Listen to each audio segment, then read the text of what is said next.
আজকের গল্প শুরু হয় এক শান্ত শহর থেকে, যেখানে সাধারণ মানুষের হাসি কান্নার মাঝেই লুকিয়ে আছে এক ভয়ঙ্কর অন্ধকার।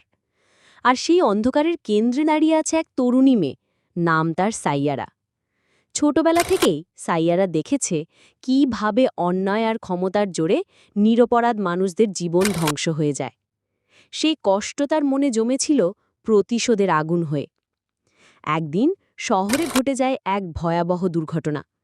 অনেক মানুষ মারা যায়, আর সাধারণ মানুষ ভাবে এটা একটা অ্যাক্সিডেন্ট, কিন্তু সাইয়ারা টের পায় এর পেছনে রয়েছে এক গভীর ষড়যন্ত্র।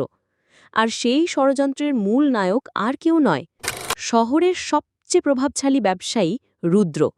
বাইরে থেকে সে দাতব্য কাজের জন্য বিখ্যাত, কিন্তু ভেতরে সে একজন নির্মম খলনায়ক, যার লক্ষ্য শুধু টাকা আর ক্ষমতা। সাইয়ারা যখন সত্যটা জানার চেষ্টা করে, তখনই তার জীবনে প্রবেশ করে অর্জুন।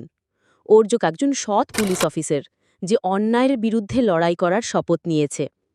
প্রথমে সাইয়ারা ভাবে অর্জুনও হয়তো রুদ্রের লোক, কারণ তার আশেপাশের অনেককেই সে কিনে নিয়েছে। তাই তাদের মধ্যে তৈরি হয় ভুল বোঝাবুঝি, দ্বন্দ্ব আর অবিশ্বাস। কিন্তু ধীরে ধীরে পরিস্থিতি বদলাতে শুরু করে। এক রাতে সাইয়ারাকে খুন করার জন্য রুদ্রের লোকেরা হামলা চালায়। সেই সময় অর্জুন নিজের জীবন বাজি রেখে তাকে বাঁচায়। তখনই সাইয়ারা বুঝতে পারে অর্জুনই একমাত্র মানুষ যে সত্যিই তার পাশে আছে। দুজনের মধ্যে তৈরি হয় এক অদ্ভুত বন্ধন, যা কখনো সাহস দেয়, কখনো আবেগে ভাসায়। এরপর শুরু হয় সত্য প্রকাশের আসল লড়াই। শহরের অন্ধকার গলি, পুলিশের আর্কাইভ, মিডিয়ার অফিস, কোথাও তারা থেমে থাকে না। প্রত্যেক পদক্ষেপে তাদের পিছু নেয় রুদ্ধের বাহিনী। তাড়া খাওয়া, বন্দুকযুদ্ধ, গাড়ি চেজ, মারামারি, প্রতিটি মুহূর্তে দর্শকের নিঃশ্বাস আটকে যায়। এই যুদ্ধের মাঝেই প্রকাশ পায় সাইয়ারার অতীত। তার বাবা একসময় সাংবাদিক ছিলেন, যিনি রুদ্রের অপরাধ ফাঁস করার চেষ্টা করেছিলেন, কিন্তু শেষমেশ খুন হন সেই 10 বছর আগে। সেই ঘটনার সাক্ষী ছিল ছোট্ট সাইয়ারা, আর সেদিন থেকেই সে শপথ করেছিল একদিন সত্যকে প্রকাশ করবে। সেই ব্যথা, সেই প্রতিশোধই তাকে শক্তি জুগিয়েছে। অন্যদিকে অর্জুনেরও নিজের লড়াই আছে।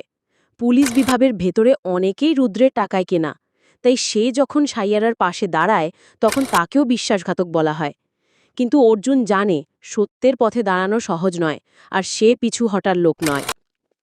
গল্প চূড়ান্ত মোড় নেয় যখন সাইয়ারা আর অর্জুন মিলে রুদ্রের আস্তানায় ঢুকে পড়ে। চারদিক ঘিরে ফেলে শত শত বন্দুকধারী। শুরু হয় দম বন্ধ করা অ্যাকশন সিকোয়েন্স। অর্জুন একাই লড়ে যায় 10 জনের সঙ্গে, আর সাইয়ারা হাতে নেয় সেই প্রমাণ যা রুদ্রকে ধ্বংস করতে পারে। শেষ যুদ্ধে মুখোমুখি হয় সাইয়ারা আর রুদ্র। রুদ্র তাকে বলে, তুই সত্যি জিততে পারবি না, মানুষ টাকা আর ক্ষমতার দাস। কিন্তু সাইয়ারা উত্তর দেয়, ক্ষমতা চিরকাল টেকে না, সত্যি শেষ হাসি হাসে। আর ঠিক তখনই অর্জুন এসে রুদ্রকে শেষবারের মতো হারিয়ে দেয়। শহরের সামনে প্রকাশ পায় রুদ্রের আসল চেহারা। সাধারণ মানুষ হাততালি দিয়ে সাইয়ারা আর অর্জুনকে বরণ করে নেয়। কিন্তু এই জয়ের পেছনে লুকিয়ে আছে ত্যাগ। অর্জুন গুরুতর আহত হয়, আর সাইয়ারা কেঁদে ফেলে তার পাশে দাঁড়িয়ে। শেষ দৃশ্যে দেখা যায় সাইয়ারা তার বাবার পুরনো ডায়েরি হাতে নিয়ে দাঁড়িয়ে আছে,